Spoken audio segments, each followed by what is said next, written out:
Hey Trisha, it's Friday, July 2nd. Now this video comes to you in 3 main parts, but there's a lot of sub-parts, so let's get to it. Part 1. So today I went to the movies. I wanted to get footage of people talking about stuff, but I couldn't. So, I'll just talk about the movies.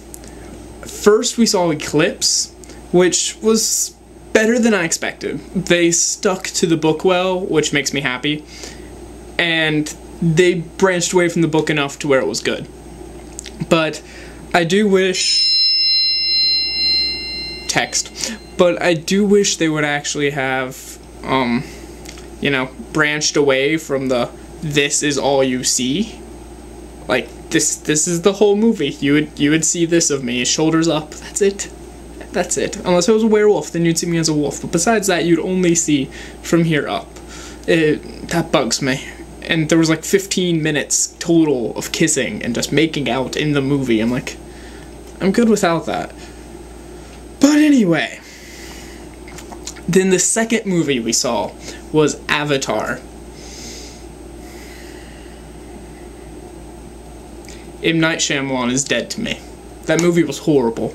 Written, directed, and produced, I believe, by M. Night Shyamalan. The writing was the worst I've seen in a long time. They give you the entire plot in the writing. You see nothing. You just get the writing. It's all right there for you. Horribly. And that's not it. They changed the pronunciation of names, which isn't smart. And they made the bending.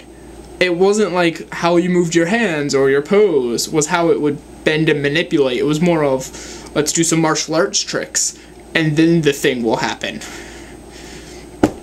And now getting past the graphics, like, I can understand if a movie can't afford to pay millions of dollars to have amazingly good graphics. I'm good with that. But if you know you can't afford it, don't do a shot where all you're showing is the bending, where all you see is this sphere that's computer generated, like spinning and looking bad. Don't do it. Now, my insanely long part 2. Immortality. This is broken down into 4 parts. Part 1, A, is, I believe it was Einstein who said that all time exists at once. It's just our experience of time makes it seem as a forward progression. It's not just past, present, and future. It's all time existing simultaneously. And we experience it that way. But technically, we are alive in every sense then, and we are always alive in then.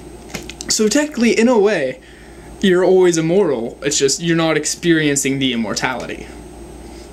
That's a pretty cool concept. Now part B, if like one person's immortal, or a small group of people is immortal, this is more feasible than, say, the entire population. So we're gonna go off of this first. Second. So if just one person was immortal, a positive would be being able to see the flow of history. You wouldn't just be sitting down in a textbook or experience it for 80 years.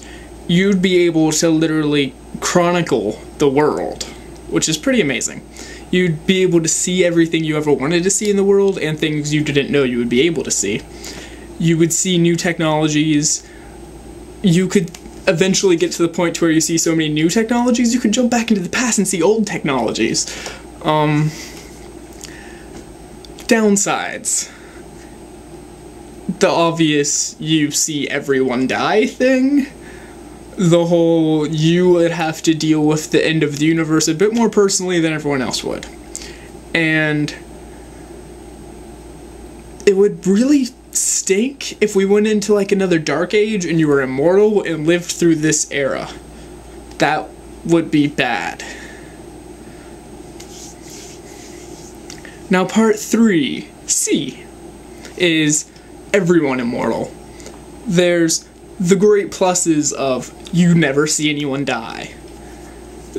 You could maybe still have births. That's really possibly bad with population, but there's an entire expanding universe, why not? And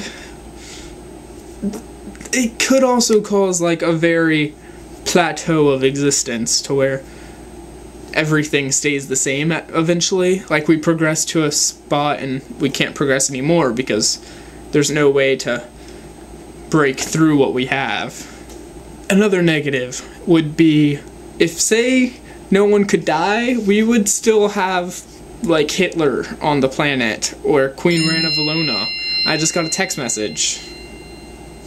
And now there's one part that's kind of interesting. Part 4D, which I'm gonna call realistic immortality, which is basically do something amazing or put yourself out there a lot. For example, put videos on the internet everywhere and just pray that those servers last forever, because for as long as those servers live, you're alive in a way. Write a famous book, because then your thoughts are always there. You're always in that book. Like, if you wrote the Bible, you'd still kind of be alive in a way. Or be a character in a famous book, obviously. Or take pictures of yourself, because in a way, as they always said, that a picture steals your soul. Well, no matter how true that is, you're still kind of alive in that frame. Or you could always do the, basically what everyone does in some way, is like imprint yourselves onto younger people, yeah. Where like you help create memories for the younger, and by doing so, in a way, your morals or your thought process, or actually the idea of you, lives on. That works. That'd be cool. I mean, it happens. I mean, I remember people that are dead, so in a way, they're still alive. Yeah. Now, part 3 of the video, the final part, is Harry Potter Legos is amazing. I just thought you should know that. Your topic is not very happy.